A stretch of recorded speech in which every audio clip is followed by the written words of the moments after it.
Bonjour à tous, j'espère que vous n'êtes pas trop malades par ce temps hivernal. Aujourd'hui, je me retrouve bien au chaud avec deux travailleurs de l'ombre. Juste devant moi, Madame Maude Gollet, qui n'est autre que la chargée de production des spectacles et émissions des deux Vincent, dit aussi Vincent Cuchol et Vincent Veillant. Juste à côté, un visage pas trop nouveau, Monsieur Valentin Jordil, qui n'est autre que le rédacteur en chef du Messager, notre bon vieux journal distribué et connu dans toute la Veuvez et Oron. Comment ça va, Madame Gollet? Très bien, merci. Et vous? Très bien aussi, merci. Alors, aujourd'hui, on se retrouve surtout pour parler de Madame Gollet et de son parcours.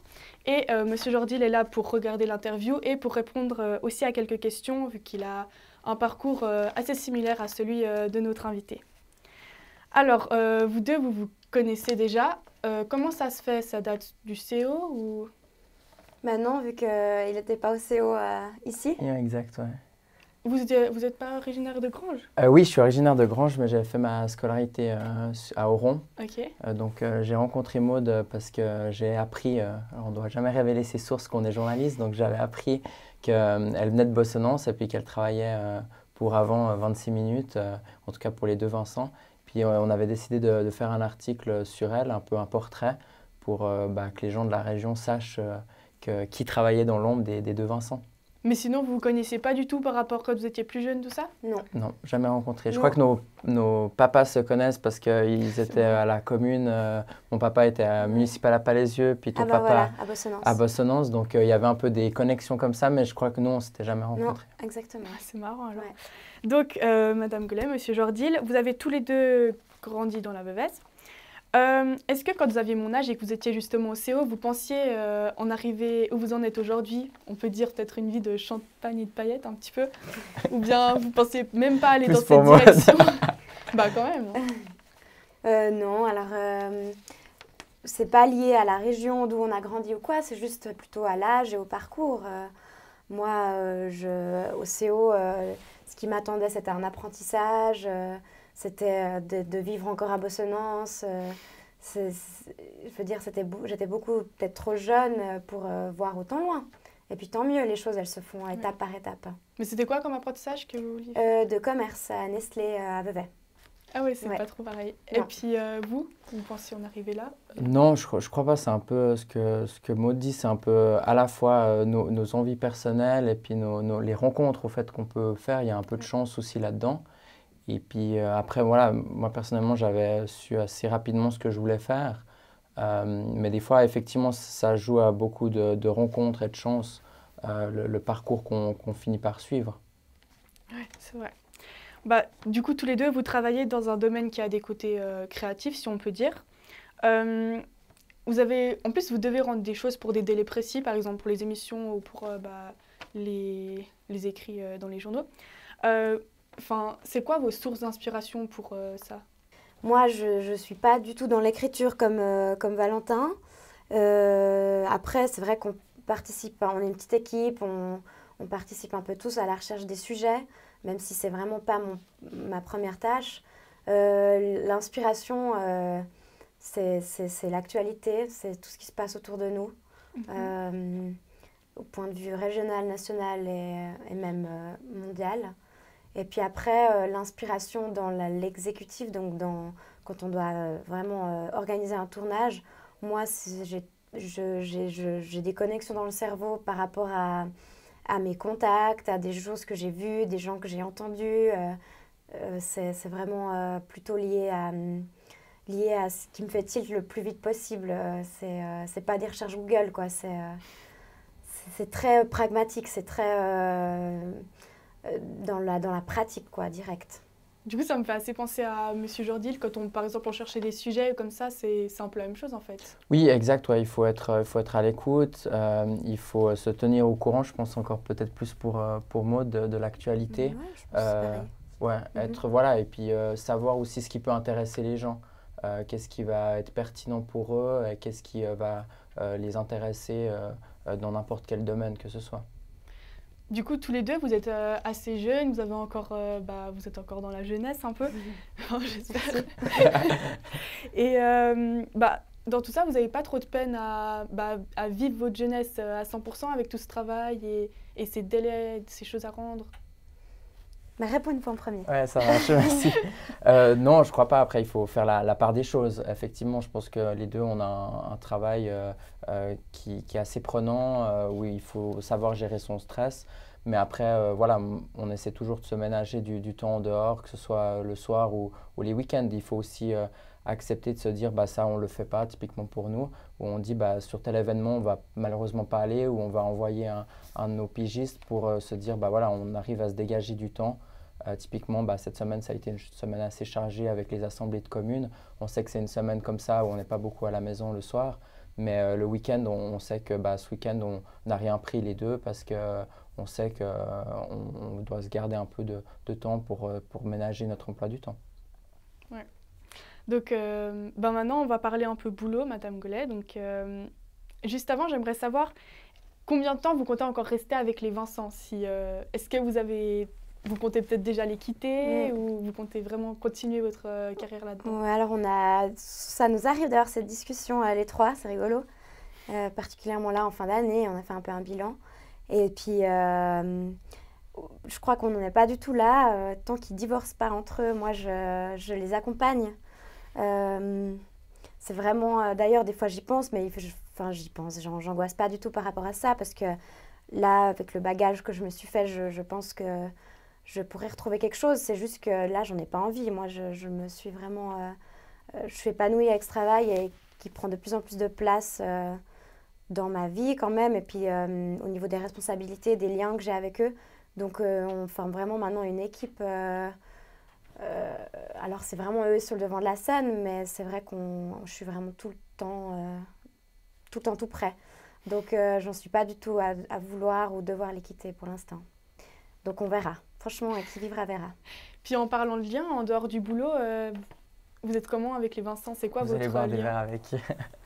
Bah justement, là, tu posais la question avant par rapport au temps libre. Et en fait, je me rends compte que... Enfin, on s'en rend tous compte qu'ils font désormais partie du cercle privé aussi. Particulièrement dû à cette année riche en spectacle, en représentation du spectacle Fric. Donc, c'est-à-dire que quand ils jouent, c'est à des moments où les gens ont congé, donc le soir ou le week-end. Et à ces moments-là, moi, je suis avec eux aussi. Donc, automatiquement, on mange ensemble, on boit des verres ensemble, on décompresse, on rit, on s'énerve ensemble. Donc, évidemment que les liens, ils sont automatiquement plus du tout que professionnels, quoi. Ils dépassent une certaine limite. À passer autant de temps avec des gens, ma foi, si dans la vie privée, ça va ou ça va pas, à un moment, on doit dire avec les gens, enfin, on doit se parler parce que vu qu'on est toujours ensemble, ben, petit à petit, on a vraiment appris on se connaît beaucoup plus qu'au début. Donc, en effet, c'est devenu des potes, quoi, clairement. Ouais. Bon, bah, du coup, maintenant, on va carrément rentrer dans le domaine du travail d'assistante maquillage et costume et de chargée de production. Le premier, on a compris ce que c'était. Mais chargée de production, ça veut dire quoi? Eh ben, on va l'apprendre par un petit jeu. Donc, on va voir si Monsieur Jordil, avec ses talents de journaliste, va pouvoir répondre à mes questions. D'accord. Alors, vous pourrez le corriger, justement. Elle va me corriger. On verra. Je vais vous dire des affirmations et juste après l'affirmation, vous allez me dire si c'est vrai qu'elle le fait ou pas. Ça marche. Alors, est-ce qu'elle collabore à la création des émissions et des pièces? Oui. Oui, création, c'est très large comme terme, mais oui, alors oui. Ouais. Est-ce qu'elle monte les émissions? Non. Non. Je crois pas. Ça vous arrive jamais? Non, non. Des fois, on se marre, on fait des gags. Les gars, ils me disent bon, tiens, Maud, tu montes ce sujet. C'est pour rire, quoi. Je touche pas le POC, non. Elle doit préparer les cafés. Non, plus, peut-être au début. Non? Même pas. Non. Après, non, c'est pas du tout ma tâche. Si je suis à côté de la machine, je propose, ça peut arriver. Mais c'est pas du tout dans le cahier des tâches, non. Elle s'occupe des budgets. Oui, je crois, pour l'engagement des comédiens, peut-être. Oui, et puis même plus largement que ça, ouais. Elle s'occupe des lumières pendant le tournage. Non. C'est arrivé une ou deux ok. fois, parce qu'on manque de main des fois, puis il faut tenir un spot. Mais tout le monde touche à tout. Et justement, elle s'occupe de la gestion humaine et matérielle. Oui, aussi. Ouais, bah oui, principalement, je dirais. Maintenant, le dernier, est-ce que Madame Gollet apparaît régulièrement sur scène dans les émissions 120 minutes? Oui, on l'a vu encore samedi, je Ouais. crois. Ouais, c'est exact. Donc, on peut l'avoir assez souvent. Bah, bravo, Monsieur Jordi. Du coup, c'est presque un sans faute. Merci. Maintenant, Madame Gollet, vous auriez quelque chose à ajouter sur votre profession en général? Euh, je pense qu'on pourrait s'étendre hyper longtemps parce que, comme vous dites, on se demande un peu ce que c'est. Et quand je dois l'expliquer, c'est compliqué parce Vous touchez que, un peu à tout, ouais, comme c'est vous ça. disiez. Ouais. C'est très large. Et puis aussi, chargé de production à la RTS, c'est pas le même métier que chargé de production dans notre petite boîte. Ouais. Parce que nous, on est moins. Et du coup, tout le monde fait plein de choses. Et mon, mon, mon champ de travail, disons, s'élargit un peu dans tous les sens. Du coup, vous trouvez que c'est plus peut-être enrichissant de travailler dans une petite boîte comme Complètement, vous ouais. disiez? Alors, c'est sûr, ouais. Ça, c'est sûr et certain. Et ce serait lequel le plus gros inconvénient de votre métier? Bah, des fois, c'est quand même, après, tout dépend des personnalités, mais assez prenant. Donc, c'est-à-dire qu'il faut faire attention à ne pas ramener les soucis à la maison, quoi. Parce que c'est beaucoup de stress quand même. Enfin, disons que je suis la personne en général qui a réponse à tout, soi-disant. Et donc, je suis un peu sollicitée de tous les côtés. Puis des fois, c'est un peu la charge mentale qui est... Un peu la maman de la Ouais, production. ouais, on peut dire, il m'appelle des fois comme ça. Mais au-delà de l'équipe, il y a les comédiens, il y a les gens qu'on engage pour des tournages. Des petites... Enfin, ouais, c'est un peu la surcharge mentale des fois. Mais ça, c'est pas que propre à mon métier. Il y a plein de gens qui traversent ce genre de choses. Il faut juste savoir gérer. Vous, ça vous arrive aussi beaucoup cette surcharge ou...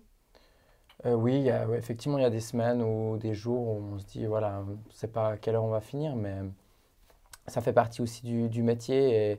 Et des fois, il y a des hauts, il y a des bas, il y a des inconvénients, il y a des avantages. Mais souvent, c'est plus le côté positif qui ressort, en tout cas dans notre métier de journaliste. Ouais. Donc j'ai cru comprendre qu'avant, vous ne travailliez pas spécialement sur le tournage d'un plateau. Et du coup, est-ce que vous pourriez un peu nous réexpliquer comment, après quelles études, vous êtes arrivé à entrer dans la production 360? Donc, simplement pendant mes études à Sierre de tourisme événementiel, j'ai fait un stage à Paléo. Parce que Paléo, c'est de l'événementiel, donc ça collait avec ce que je pouvais faire comme stage. Ensuite, j'ai travaillé dans une boîte de production, donc une boîte qui qui construit des publicités. Donc, de l'idée jusqu'à la réalisation vidéo ou photo. Ouais. Et donc là, moi, j'ai fait du suivi de projet, quoi, gestion de projet, ça s'appelle assistante de production. Je suis tombée un peu là-bas par hasard. Enfin, j'ai postulé, puis ça a marché. Mais je connaissais vraiment pas le milieu. Et puis ensuite, donc là, j'ai quand même eu quelques tournages pour des pubs assez importantes, des gros clients. Donc là, j'ai commencé déjà à me rendre compte ce que c'était. Engager des gens pour le son, des gens à la caméra, des techniciens, des costumières, des coiffeuses, des maquilleuses, enfin un peu tous les métiers propres qui touchent au tournage. Et puis après, je me suis retrouvée aux Productions 360 parce que les Vincent ont fait un petit appel d'offres dans leur cercle privé. Et puis moi, j'ai ouï dire de cet appel. Et donc j'ai postulé, et ça a aussi marché. Et du coup, j'avais déjà un petit bagage concernant tout ce qui était tournage. Mais j'ai aussi après beaucoup appris avec eux, quoi, Donc avec l'émission. C'est super, enfin, c'est pas tout le monde qui a ce privilège. Ouais. Complètement, ouais. Donc tous les vendredis, il y a 120 secondes qui anticipe 120 minutes, je crois. Après, il y a le spectacle Fric qui est environ 3 fois par mois. Et Vivarium Bonnard, donc toutes les semaines.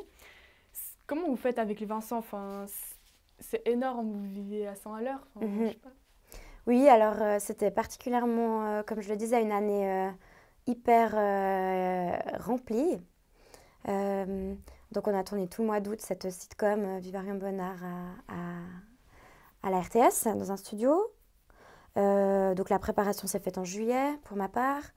Ensuite on a pris le début de l'émission, on a commencé à la mi-août. Ah là, tout était tourné d'un coup, là. La sitcom? Ouais. Oui, on a tourné tout en une semaine.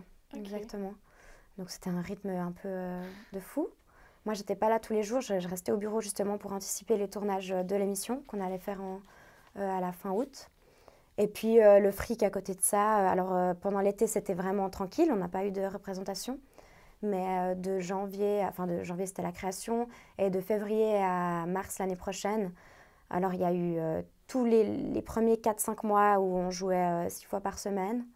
Et maintenant, comme vous dites, c'est un peu plutôt 3 jours, 4 jours par mois.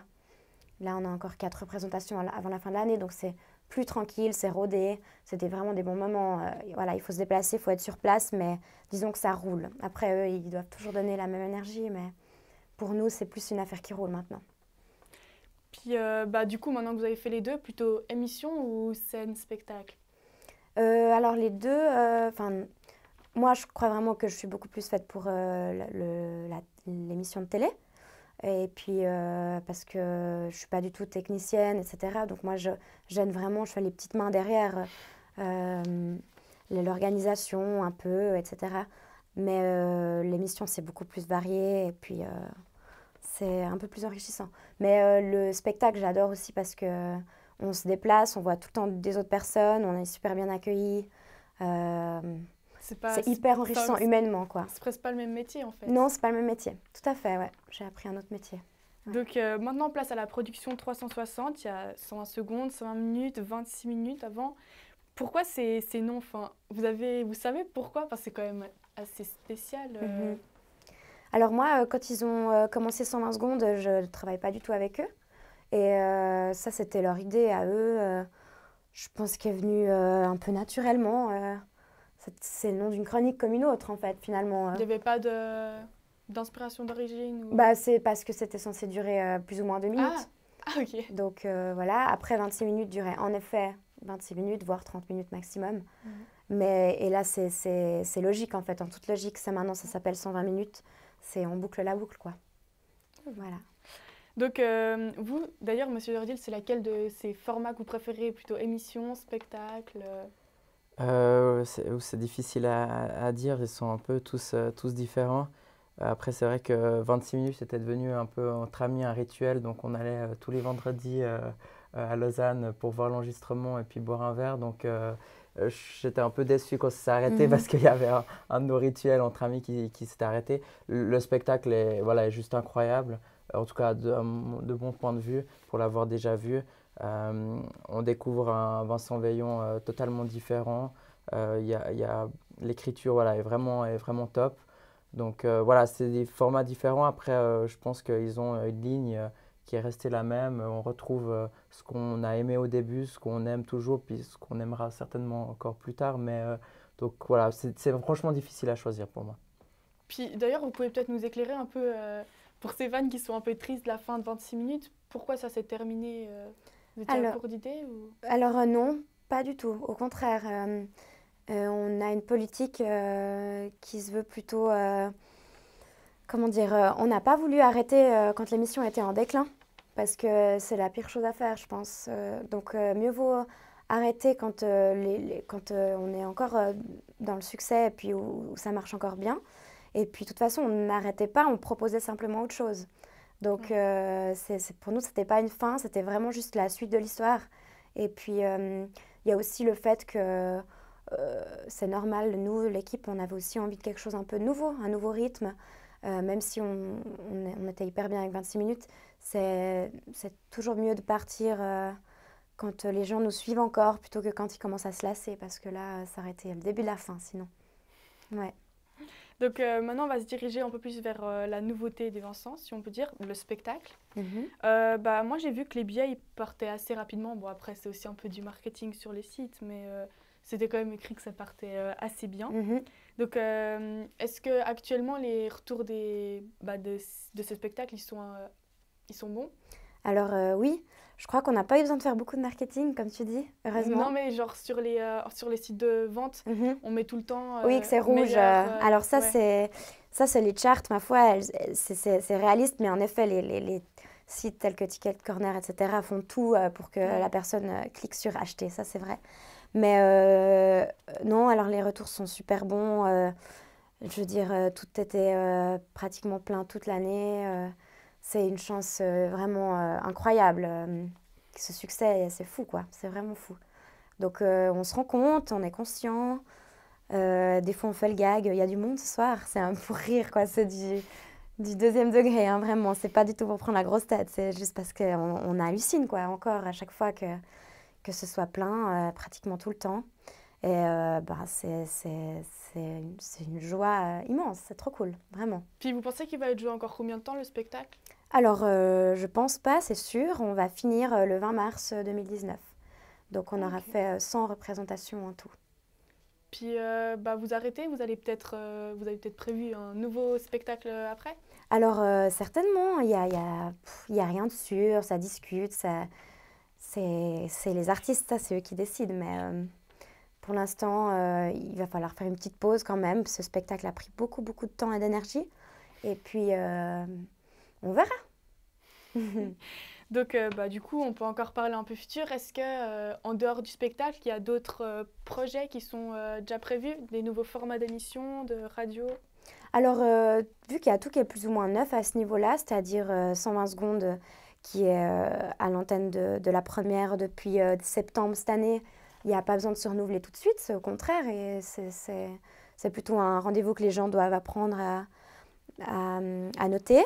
Et puis l'émission 120 minutes, pareil, elle est plus ou moins nouvelle, donc pour l'instant elle suit son cours et puis on n'en est pas du tout à réfléchir à un nouveau format. Au contraire, de nouveau, il faut que les gens s'habituent et puis que nous on doit se mettre dedans aussi.